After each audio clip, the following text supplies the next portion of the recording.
तो हरपाल नाम के एक भक्त थे भगवान के, खूब भजन करते थे, खूब साधना करते थे, नाम जप करते थे, कथा सुनते थे,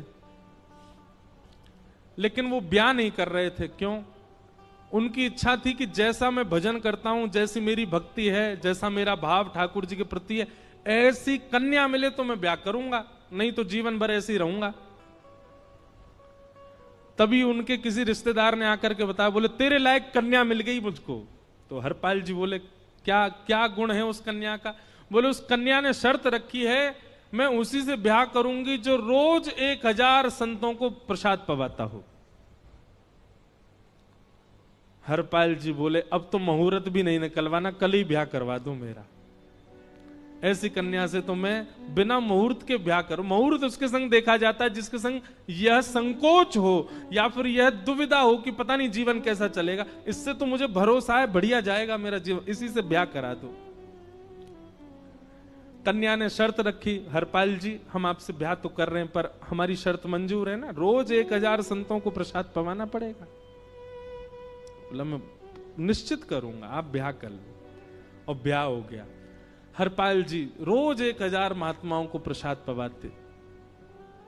तो हरपाल जी ने नियम ले लिया, रोज 1000 महात्माओं को भोजन कराते। अब 1000 की जगह कभी कभी 1200 भी हो जाते, 1300 भी हो जाते, 1500 भी हो जाते। लेकिन हरपाल जी करते कुछ नहीं थे, कमाई का कोई जरिया नहीं था, केवल दादा परदादाओं की पुश्त से जो उनके पुश्तैनी धन था उसी को ही खर्च करते जा रहे थे। 1 साल तक बढ़िया चला, 1.5 साल बढ़िया चला, लेकिन 1.5 साल बाद धीरे धीरे धन खत्म होने लगा। जैसे ही धन खत्म होने लगा हरपाल जी बड़ी चिंता में आ गए, क्या करें। पत्नी को नहीं बताते थे, क्यों? बोले इससे तो शर्त लगी, इसको क्यों बताऊं अपना दुख, इससे तो शर्त मेरी यही शर्त थी कि रोज 1000 संतों को भोजन कराना। तो हरपाल जी ने बाहर जाते और दुकानदारों के यहां से जाकर के कर्जा लेने लगे। वो पुराने संपन्न थे तो किसी ने कर्जा देने से मना भी नहीं किया, सब देने लगे, बोले ले जा। इतना कर्जा कर लिया, 6-7 महीने तक कर्जे में भी उनके संत सेवा बंद नहीं हुई। 6-7 महीने बाद मांगने वालों ने मांगना शुरू किया, बोले हमारा दो, हमारा दो, हमारा दो। किसी का नहीं दे पाए तो पूरे नगर में ये हो गया कि भैया हरपाल जी अब पहले जैसी स्थिति में नहीं है, कर्जा इनको देना बंद करो, ये देते ही नहीं है पैसा लौटा करके। सब बिगड़ने लगा, धन नष्ट हो गया, इज्जत चली गई, लेकिन उनकी संत सेवा नहीं रुकी, रोज संत सेवा करते। एक दिन मन में विचार करने लगे अब क्या करूं, अब तो मुझे कोई कर्जा भी नहीं देता, गहने भी सारे बिक गए, धन भी सारा खत्म हो गया। तो हरपाल जी ने मन बनाया कि मैं चोरी करूंगा, और चोरी करके ठाकुर जी, आप लोग मत करना ऐसा, चोरी करूंगा।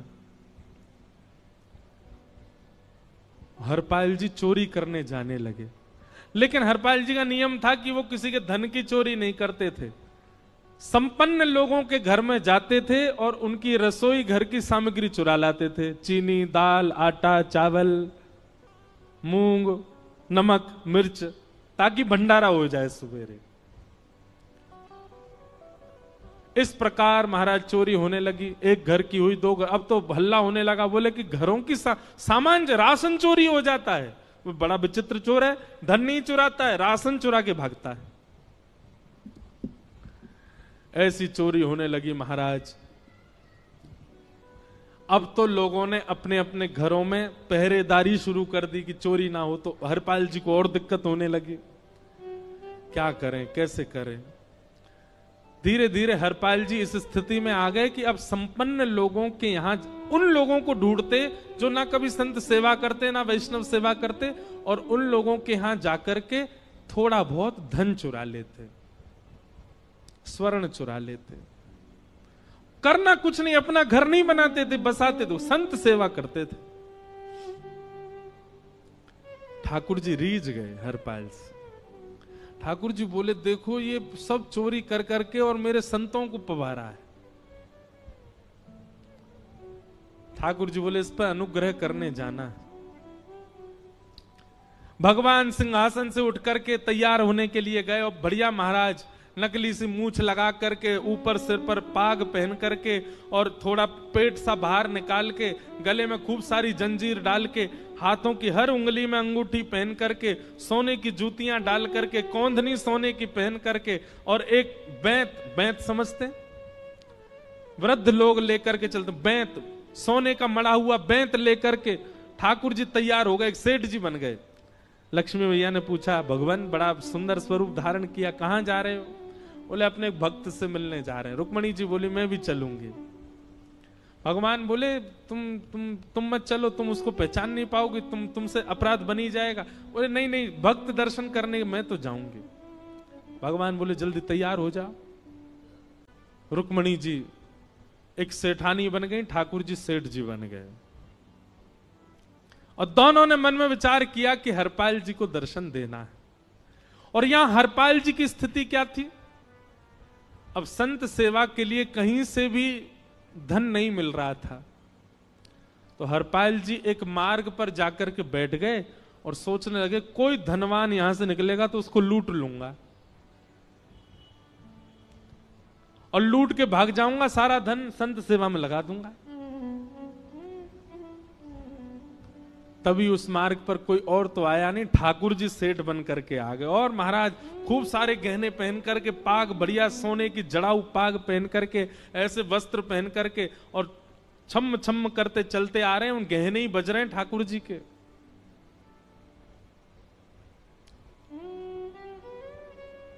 हरपाल जी ने जैसे नेत्र खोल करके देखा, ठाकुर जी के रूप यौवन और सबरी उनके श्रृंगार को देख करके हरपाल जी बोले ये तो एक आध साल के भंडारे की व्यवस्था आ रही है सामने से। इतने में ही सेठानी जी रुक्मणी जी भी आई, उनको ओहो ये तो कम से कम 5-10 साल की व्यवस्था आ रही है। अगर ये दोनों लूट लिए जाएं तो 10 साल चोरी नहीं करनी पड़ेगी। देखो कितना धन संपन्न। हरपाल जी के बगल में जैसे ही ठाकुर जी पहुंचे, हरपाल जी बोले भैया जय श्री कृष्ण प्रणाम। ठाकुर जी तो नाराज हो गए, क्या भगवान का नाम बोलता है सुबह सुबह? तुम सब लोग बड़े पाखंडी हो, ढोंगी हो। और हमने सुना इस गांव में एक रहता है वो चोरी डकैती करता है और फिर कहते हैं संत सेवा करता है। ऐसी काय बात की चोरी भैया? करता तो चोरी है, भली उससे भली संत सेवा करता हो। नाम उसका हरपाल है, हम सब जानते हैं। भगवान का नाम मत लो हमारे सामने। हरपाल जी समझ गए वो तो बिल्कुल भगवत विमुख है, इसकी तो एक अंगूठी भी नहीं छोड़नी मुझको, इसका तो सब लेके जाऊंगा। अगर ये बदले में जय श्री कृष्णा बोलता तो एक आध गहना छोड़ देता है इसका में, पर ये तो इतना बिखर रहा है भगवान का नाम सुन के, इसका कुछ नहीं छोड़ूंगा, सब ले जाऊंगा।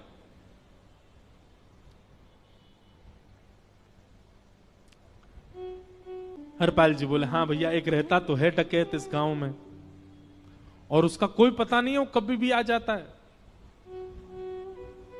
लेकिन एक मार्ग जंगल में होकर के है, उसमें गांव में नहीं जाना पड़ता। जंगल से गुप्त चुप निकल करके पूरे गांव पार हो जाएंगे, आप शहर पहुंच जाओगे। उसका रास्ता मुझे ही पता है। सेठ जी बोले तो तुम हमको पार करवा दो।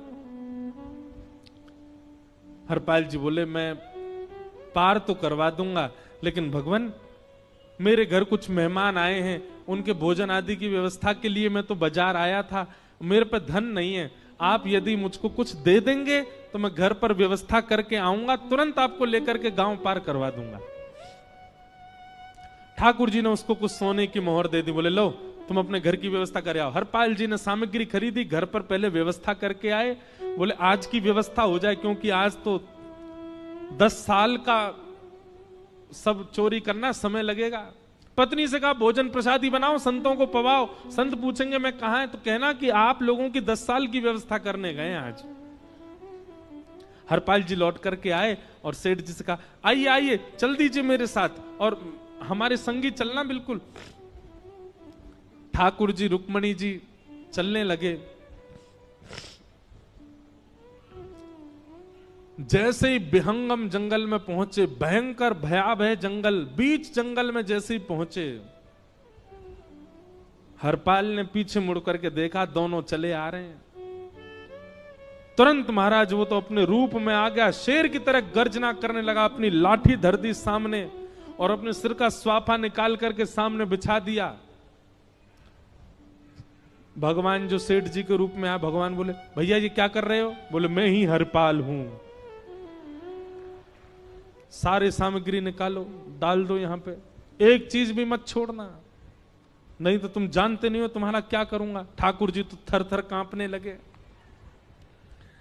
रुक्मणी जी बोली, देखो कैसा नाटक कर रहे हैं। रावण के आगे नहीं डरे थे, कुंभकर्ण के आगे नहीं डरे, हिरण्यकश्यप के आगे नहीं डरे, और वो हरपाल के आगे ऐसे कांप रहे हैं।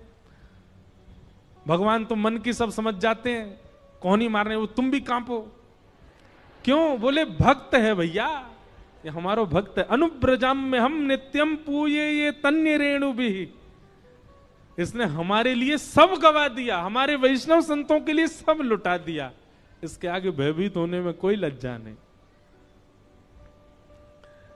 लक्ष्मी नारायण दोनों कांप रहे हैं और हरपाल कह रहा, सब निकालो।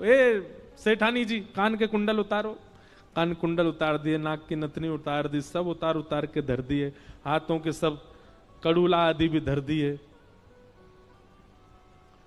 भगवान ने भी अपने सब उतार। बोले, बैंत कहां लेके जा रहे, उसको भी धर दो। बोले, अरे भैया बुढ़ापे की लाठी, हम गिर जाएंगे। बोले, कुछ नहीं गिरोगे, धर दो इसको। जीवन में कभी राम ना, जय श्री कृष्ण बोलने पे चिल्ला रहे थे मुझ पे, रखो इसको यहां पे।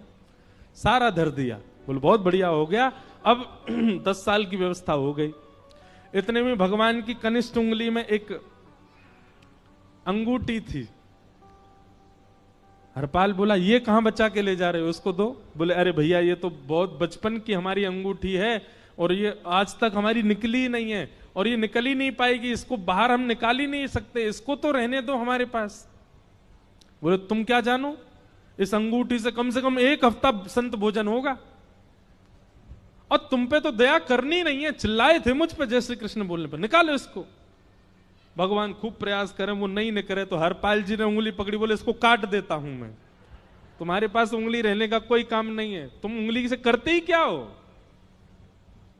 और महाराज जैसे ही उंगली पकड़ करके काटने का मन किया, वो काटने ही वाले थे, इतने में ही द्वारिकाधीश भगवान शंख चक्र गदा पद्म धारण करके प्रकट हो गए सामने।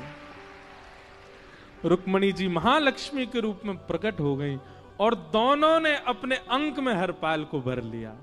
हरपाल जी समझ नहीं पा रहे ये क्या हुआ, दूर हटे। बोले, नाथ, बोले, हम साक्षात द्वारिकाधीश, ये साक्षात रुक्मणी तुम्हारी भक्ति से प्रसन्न होकर तुमको दर्शन देने आए हैं। हरपाल जी घुटने के बल बैठ गए, रोने लगे, सर रख दिया चरणों में, पटकने लगे। बोले, नाथ, मैंने अपने नाथ को लूटा, आज मैंने अपने स्वामी के साथ डकैती कर रहा था, मैं अपने स्वामी की उंगली काटने पर मजबूर हो गया था, इसका मतलब तो मैं पापी हूं। मेरा पाप इतना प्रचंड हो गया कि मैं आपके रूप को नहीं पहचान पाया। भगवान ने हृदय से लगा, नहीं हरपाल, तुमने कभी अपने लिए प्रयोग थोड़ी किया, तुम्हारी पत्नी भूखे सो जाते हो लेकिन संतों को भूखा नहीं जाने देते। ठीक है, उसके लिए भले ही तुमने वह गलत मार्ग अपनाया जो नहीं अपनाना चाहिए था, परंतु उसमें उद्देश्य कोई और तो नहीं था, मेरे जनों की सेवा ही तो थी, मेरे वैष्णवों की सेवा। और देखो हरपाल, एक मेरी बात सुनो, आज तुम्हारे मन में ग्लानि होती है कि तुमने दूसरों का धन हड़प करके और उससे संत भोजन कराया। वास्तव में इसका विधान शास्त्रों में यह बताया गया, जिसके धन से भोजन बना और संतों ने पाया, परोसा भले ही किसी ने भी हो, कार्यक्रम भले ही किसी ने भी कराया हो, पर धन जिसका लगता है पुण्य उसी को मिलता है। तुमने तो अपने गांव के, शहरों के उन लोग जो कभी संत सेवा नहीं करते थे, उनके धन चुरा चुरा करके उनको पुण्य बांटा है। तुमने कुछ गलत नहीं किया है। हां, अपने प्रयोग में यदि लेते तो पाप हो जाता, लेकिन तुमने तो एक रत्ती भी अपने प्रयोग में नहीं ली, सब संतों में लगा दी। और जितने लोगों का धन चुराया उन सबको पुण्य प्रदान कर दिया। हम तुमसे बड़े प्रसन्न हैं। हरपाल जी चरणों से लिपट गए, बोले नाथ आप बड़े कृपालु, बड़े दयालु। भगवान बोले अब हमने दर्शन दे दिया, अब हम जाएं। और सुनो, ये सारा धन हमने दिया है, 10 साल का नहीं होगा इससे। तो बोले जब तक तुम जीवित रहोगे तब तक की सेवा बनेगी, इससे संत सेवा चलती रहेगी। ये सारा धन आभूषण हम लेकर के इसीलिए आए थे ताकि तुमको अब कभी किसी से मांगना ना पड़े, किसी से हड़पना ना पड़े। भगवान जाने लगे तो हरपाल जी चरणों में गिर गए, बोले नाथ आज मैं आपके दर्शन कर पाया, मैं संत सेवा कर पाया, इसमें सबसे बड़ा योगदान मेरी पत्नी का है। उसने नियम नहीं बनाया होता तो शायद मैं कभी ऐसा नहीं करता। आप उसको दर्शन दिए बिना जाएंगे, मैं उसको क्या बताऊंगा? मैं उससे जाके कह भी नहीं पाऊंगा कि आप मुझे मिले, और उसकी वजह से आप मुझे मिले हो, कृपा कर उसको दर्शन दे दीजिए। ठाकुर जी बोले ठीक है। तुरंत लक्ष्मी नारायण भगवान ने छोटे छोटे बालकों का रूप धारण कर लिया और हरपाल जी की गोद में बैठ गए, और हरपाल जी अपनी गोद में लेकर के ठाकुर जी को घर पर आए, और आकर के अपनी अरे सुनो देखो कौन आए हैं। जैसे बाहर आकर के देखा तो नन्हे से ठाकुर जी, नन्ही से रुक्मणी जी गोद में बालकों की भांति बैठे हैं। बोले अरे इतने सुंदर सुंदर बालक। बोले बालक नहीं है, ये साक्षात जगन्नाथ भगवान, साक्षात रुक्मणी जी, साक्षात द्वारिकाधीश हैं। तुरंत ठाकुर जी अपने रूप में प्रकट हो गए और दोनों दंपति को दर्शन दे करके भगवान वहां से प्रस्थान कर गए। बोलो भक्त वत्सल भगवान। तो